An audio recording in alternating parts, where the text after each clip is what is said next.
Our special guest speaker this afternoon was born in Shabura refugee camp. He was educated at Birzeit University at Ramla, subsequently at the LSE, the University of London's London School of Oriental and African Studies, and Harvard, before being appointed Professor of Public Policy back at Birzeit. He acted as an advisor to the UN peace process and was Palestinian ambassador to the USA and subsequently the UK from 2018. Please give a very warm welcome to Dr. Husam Zomlot.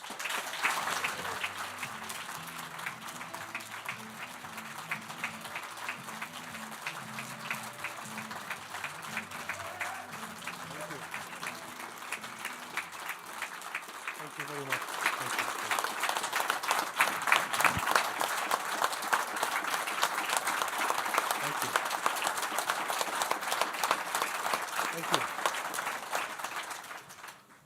Thank you very, very much, honorable leaders and members of the Plaid Cymru and the Synod, my friends, ladies and gentlemen. Yoch in Fawri Bor Cymru. I'll say it again. Yoch in Fawri Bor Cymru. Ama randod trendech we di danos I Popo Palestina.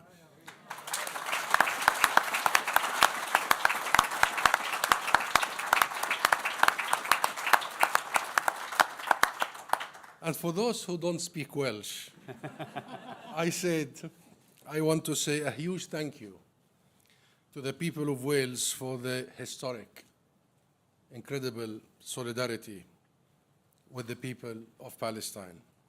You have shown for us that you always stand on the right side of history. And on behalf of the Palestinian people, I'm here to first tell you, thank you. We've seen you, we've followed you, every act you did, every voice you raised, every motion you drafted, every ceasefire you called for has been followed and affected.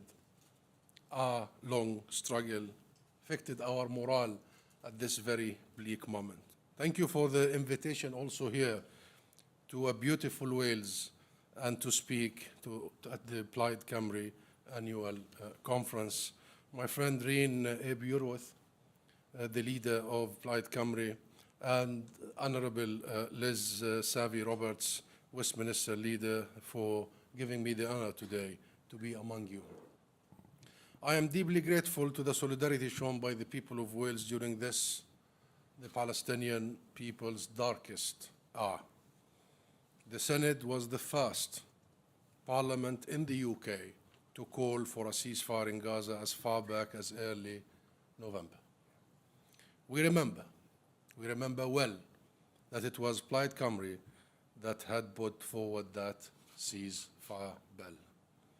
And we see the many instances of popular solidarity with Palestine, from demonstrations in Cardiff and other cities, towns, and numerous other actions the people of Wales have been taking. Just today, in fact, the people of Wales here in Cardiff are putting out a symbolic red line outside the Senate.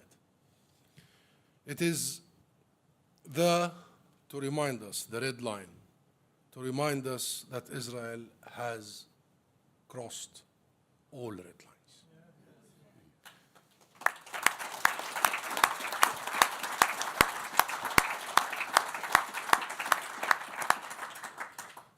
And governments in Washington, in London, and elsewhere did absolutely nothing.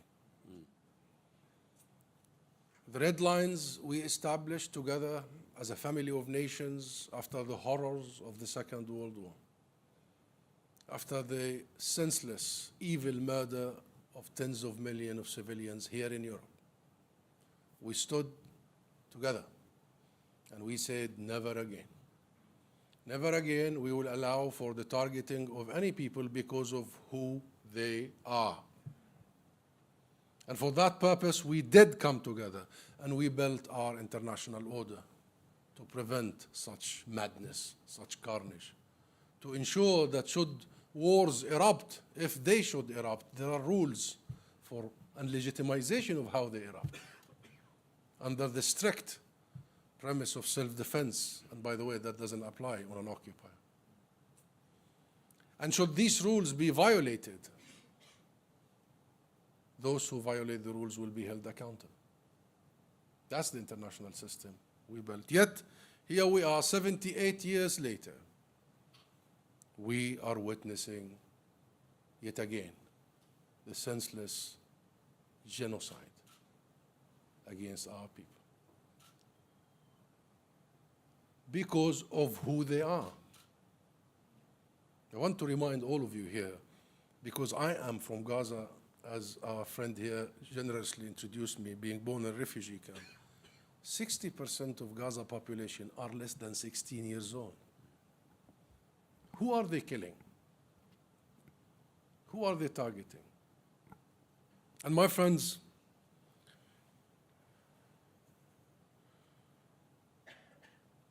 what we are witnessing, what we have been witnessing for over a year now, is a genocide.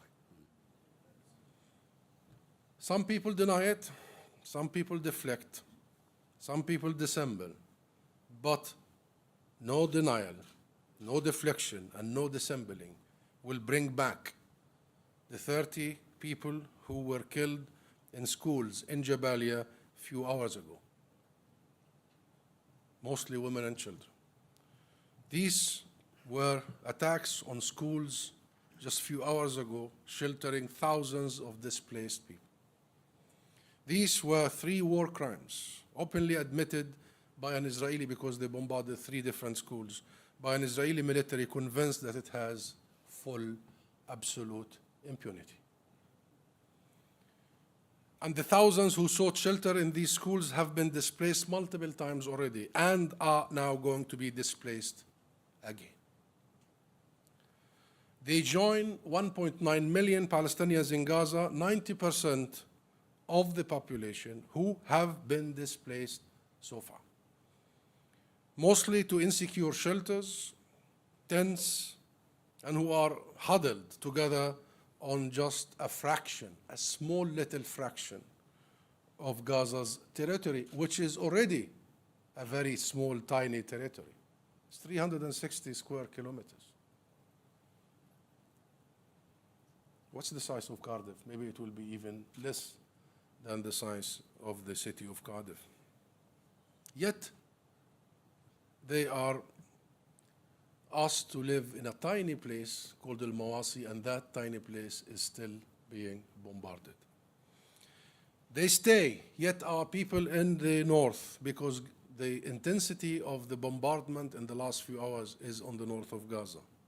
And just in the last few days, Israel also issued evacuation orders to every single soul in northern Gaza, where an estimated 400,000 people have tried to cling into their homes. My own family is part of that clinging. And I am on the phone whenever I can, whenever they have connection. Many of them live in the north. Israel has issued an evacuation order to everyone, not for the first time. And by the way, this is not a military order. This is a depopulation order. Make no mistake.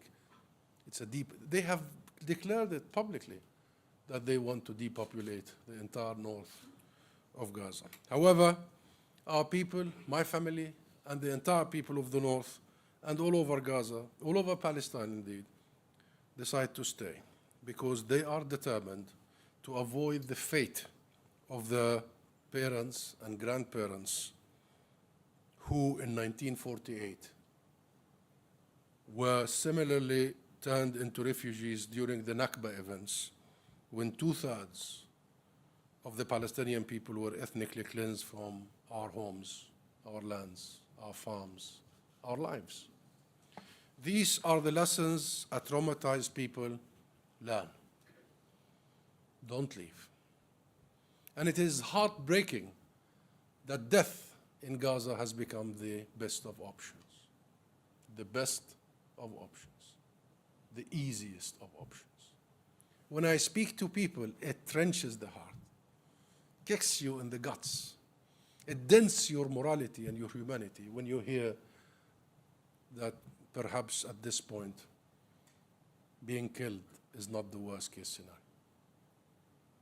When I speak to a friend and she tells me that she feels so guilty that she's alive because her husband was just in the room next to her and he was killed, and that part of the building collapsed.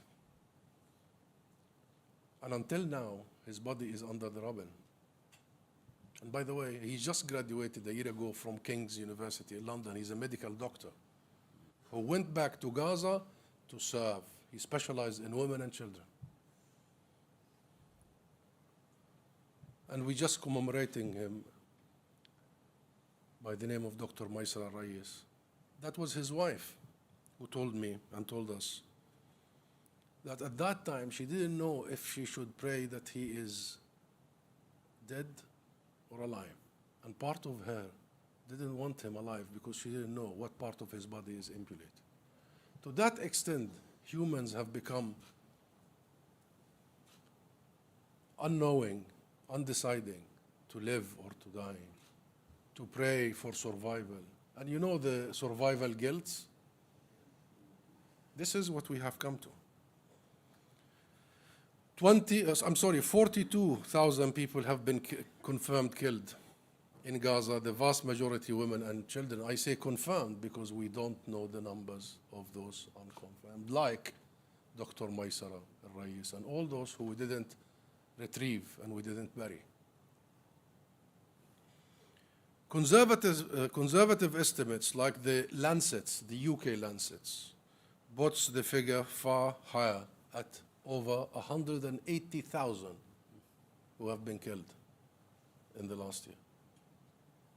180,000. Such estimates include all those that have been killed or died related and because of related causes, like starvation, because of Israel has imposed a famine on Gaza, as you all know, or disease, because Israel has almost completely destroyed Gaza's health sector and is preventing humanitarian aid from reaching those in need. There is barely a functioning hospital left in Gaza, my friends. There are no schools for 625,000 school children. For the second year in a row, they go without education. Every university, every single university in Gaza has been destroyed. Industry, agriculture, homes, factories, bakeries, cafes, you name it. Israel has destroyed them all. Israel has managed to destroy two-thirds of all structures in Gaza. 70% of homes, all homes. 80% of schools. 90% of hospitals, and 100% of universities. It is a genocide. And no amount of denying, of gaslighting, deflecting, or dissembling can hide this truth.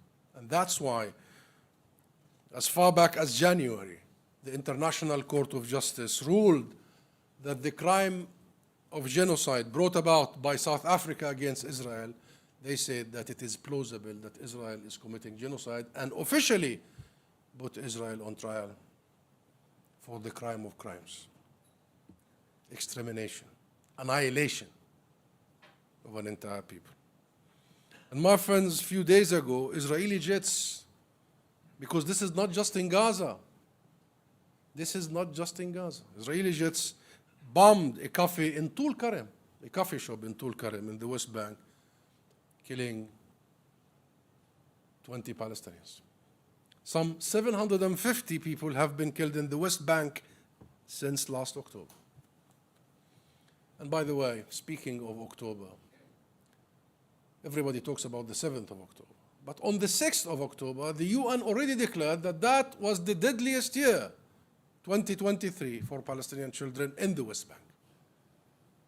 If you go back to the record.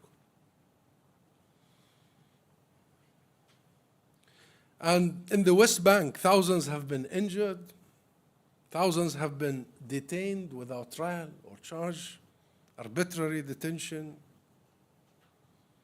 And you've been following the torture and the murder in Israeli prisons. Have you followed the rape in Israeli prisons? Did you see, or only a couple of months ago, that there was a documented case by the UN of Israeli soldiers raping a Palestinian prisoner? Actually, prisoner is not the term, a Palestinian hostage, inside their jails. And then there was some questioning of these soldiers by some military authorities. There were demonstrations by the Israeli public that they should not be questioned. And there was a discussion in the Israeli Knesset by senior members of the government and the parliament that actually raping Palestinian prisoners is legitimate. It's a legitimate tool of war. And therefore, while Gaza is receiving the most hatred and killing machine, the West Bank is not spared. Israel has now trained its sight on Lebanon, reproducing its Gaza playbook of indiscriminate and massive violence to terrorize and subjugate the civilian population. You followed what is happening in Lebanon. I mean, detonating 5,000 communication devices, pagers and what have you, without knowing where are these pagers, if children are playing with it, if it is in a supermarket or a hospital, a car or a home, is an act of terror. This is terrorism. Very well defined in international law as terrorism. Can you imagine if this applies anywhere else? Can you imagine if this applies on Israeli soldiers? Because there is 1 million Israeli soldiers. Are they legitimate targets if they are with their wives and children, if they are buying in a supermarket something? No, they're not. According to international law, they're not. Only combatants in a battlefield that poses threat to the life of soldiers. Yet, we left things to fester to this extent. Israel offers, at the same time, with all this, and this is the only playbook we have been seeing for 76 years. By the way, nothing new except the intensity of it. Israel offers no political solution, no pathway to peace, no future horizon that isn't predicated on permanent occupation, continued violence, and impunity from law. It wants to bomb its way to unchallenged supremacy for us and over every country in the region. So conference, we friend, yeah? My friends, it is not just Palestine and Lebanon either. It is not just our region. It is not just Gaza and Palestine. It's not just the Middle East. Israel is waging war on the global rules-based order.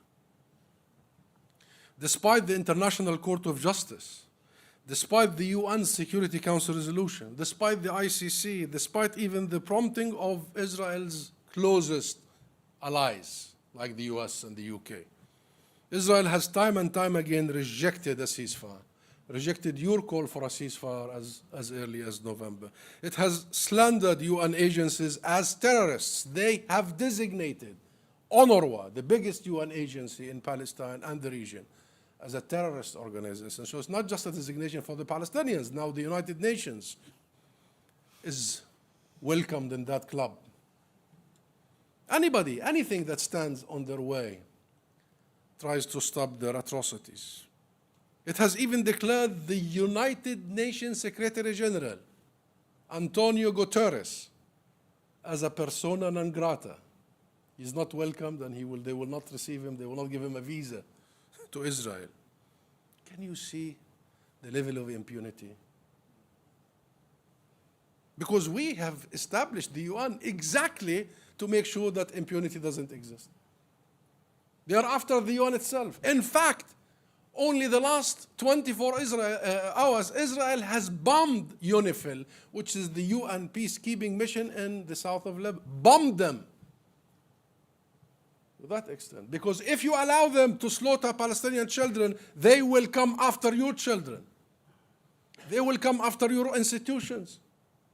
It doesn't stop at our borders. And yet, my friends, yet, Israel still receives support from Western governments. It still receives arms from the US and from the UK and from the West in general. I still hear every other morning, every other evening, that Israel is our closest ally. Seriously? What do you mean closest ally? In what? Alliance in what? We have shared values with Israel. What are these values that you have? And what Israel are you talking about? Israel is the only democracy in the Middle East. Are you kidding me? And I'll tell you something from my heart, because I am among friends here. If there is one thing that will be everlasting in our hearts, it would be this whole idea about liberalism, internationalism, the West lecturing us for years and decades about human rights, and how all that has collapsed. Collapsed. We need no lecturing anymore.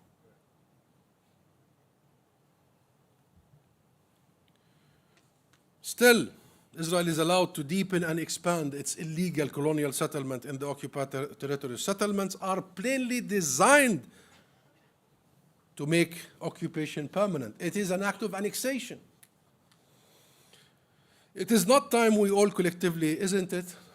Not time that we all collectively say, enough. Enough. We know where we have to go, my friends. This is the good news. It's not like we are confused. We know where we should go. And the International Court of Justice just told us 2 months ago, in the most clear language and ruling way possible. Israel's occupation, the ICJ ruled, Israel's occupation, presence in occupied Palestinian territory is unlawful. Unlawful. By the way, in international law, there are some military occupations that are lawful because they are temporary and they are governed by the Geneva Conventions. The occupier must provide for the people under occupation in terms of services and protect them, etc., until that occupation ceases. But Israel's presence is no longer an occupation. It's an annexation, it's designed to be permanent. That's why it's now declared legally by the international law and international institutions as unlawful. Also, Israel's settlements, all of its settlements, are unlawful, illegal, and must be en masse dismantled. That's the ICJ for you. And it is the obligation, the ICJ goes, of third parties like the UK not to support in any way or shape Israel's continued presence in the occupied West Bank, including Jerusalem, East Jerusalem, and the Gaza Strip, the occupied territory.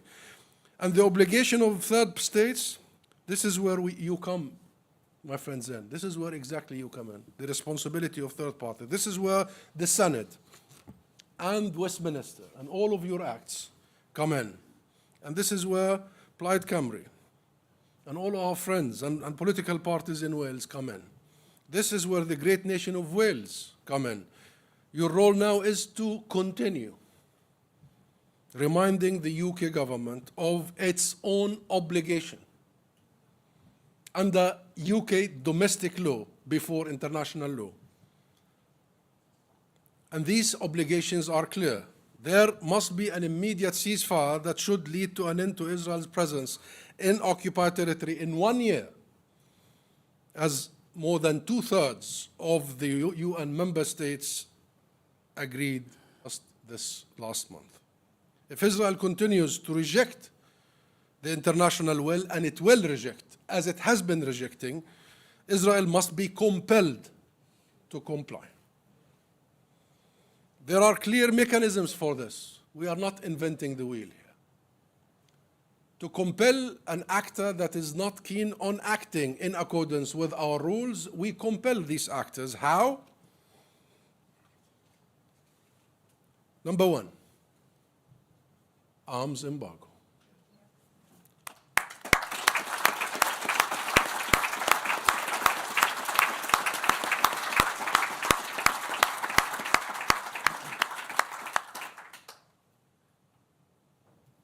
And you know, when the Israeli Prime Minister Benjamin Netanyahu went to the Congress a few months ago, addressed the Congress, the most important sentence he delivered there, and I think he went there to deliver it, was, "Give me the tools faster," he said, "and I will finish the job faster." What are the tools in this sentence?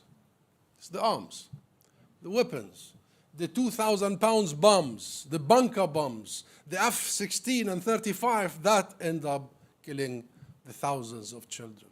Almost 17,000 Palestinian children were killed in the last year alone. Almost 12,000 women. And by the way, we keep focusing on children and women because they are the majority of the 42,000. But the men who are killed are also innocent. Somebody needs to speak on behalf of Gaza's men and Palestinian men.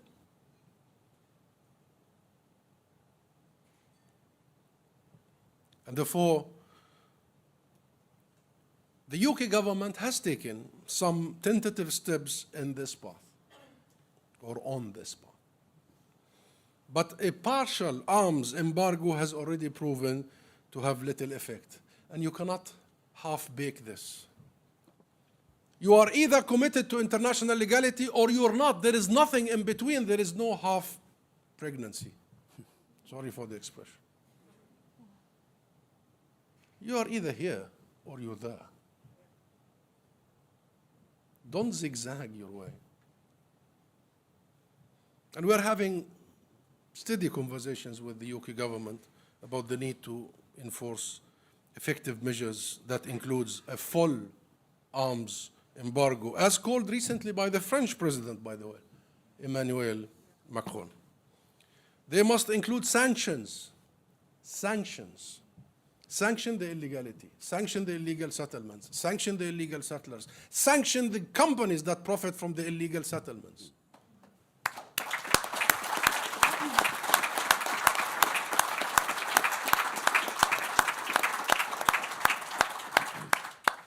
And by the way, this is no longer my language or your language. This is now the requirement of international law. Every third party must sanction. It's written in the UN resolution that passed overwhelmingly.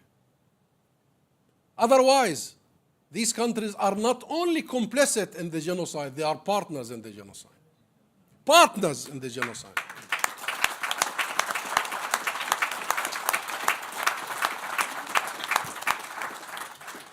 And these steps also must include and should include, as a matter of priority, accountability. Accountability.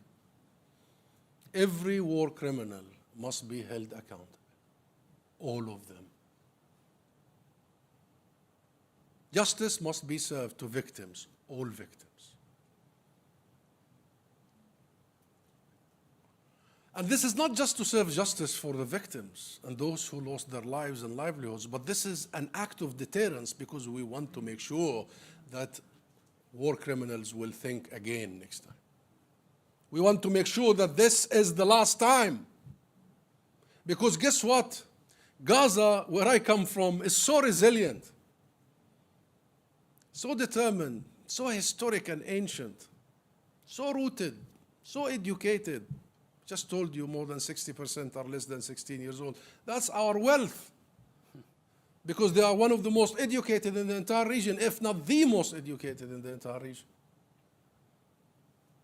So those, our people in Gaza, in the West Bank, in Jerusalem, and everywhere else outside are capable to rebuild, to rise. But we want this to be the last time. And the best way to make sure this is the last time is accountability. And that's why we welcome the new government in the UK decision to pull out the intervention of the previous government at the ICC, the International Criminal Court, where the previous government said, the ICC is not the place for accountability. Seriously? Where is the place for accountability? Where is it? 10 Downing Street? The White House?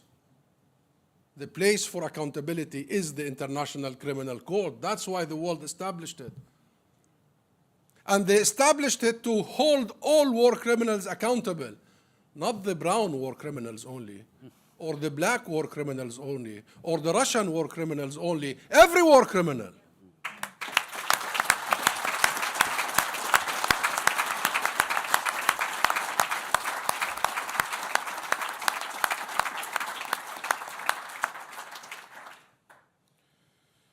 And to end this, my friends, there must be an immediate recognition of the state of Palestine.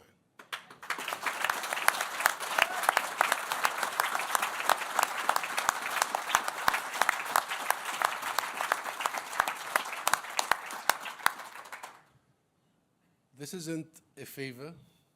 This isn't a gift. This is an inalienable right, a birthright of the Palestinian people, and it is long overdue. And every country, particularly Britain, why is it particularly Britain? Because Britain, with its history, with its involvement, has directly contributed to our Nakba, to our agony, to our suffering.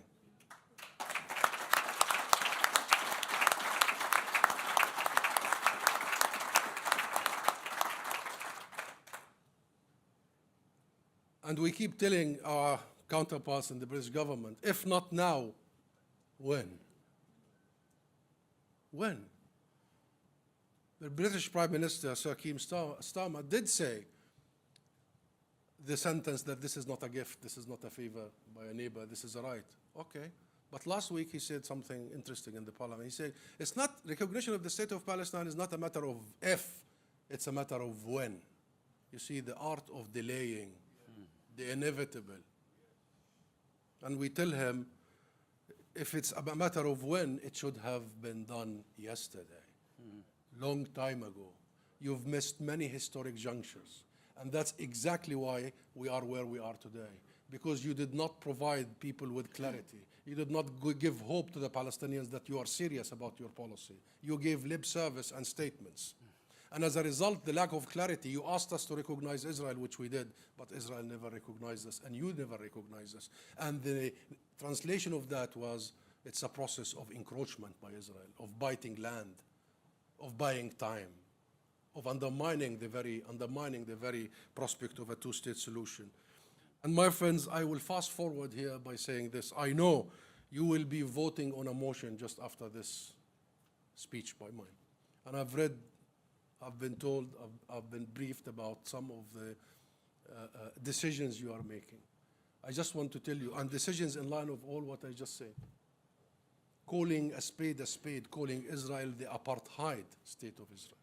And I tell you, it should have the A word before its name, because it is an apartheid system.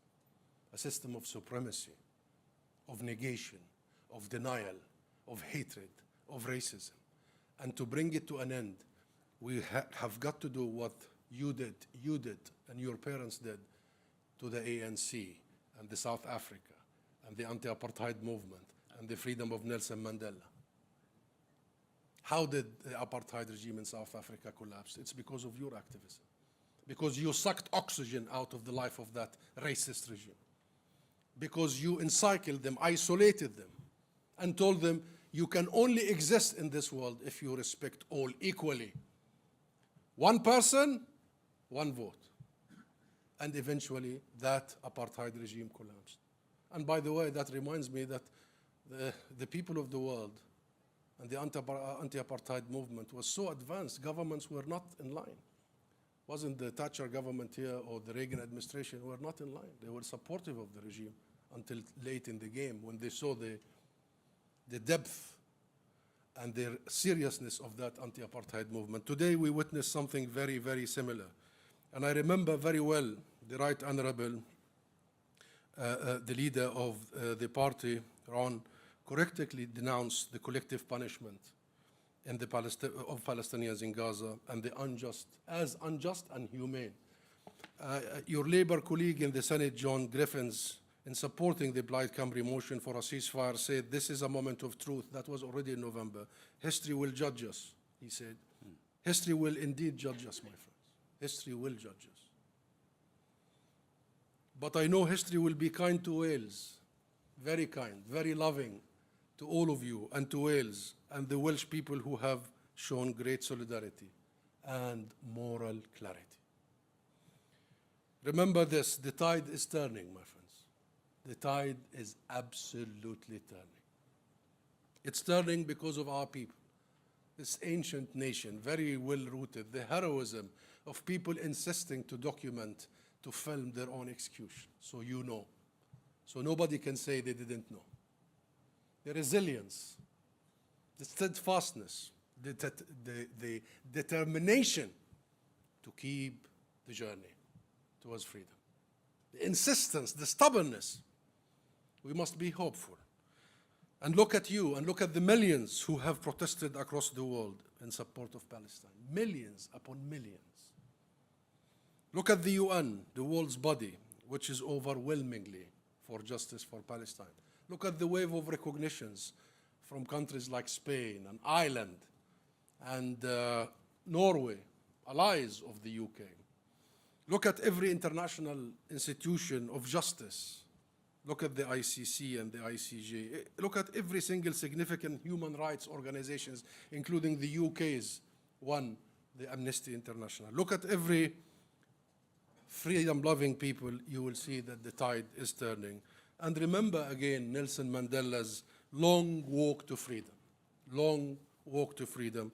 Remember this as we walk, we walk and you walk with us, the last mile.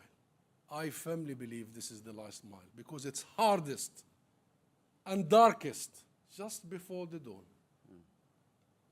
Just before the dawn. But we will reach our destination. We can see the finish line. And I'm sure you can see the finish line. And the finish line is liberation and justice. The finish line is peace and equality. Our struggle is your struggle. And we thank you for walking with us. Thank you very much.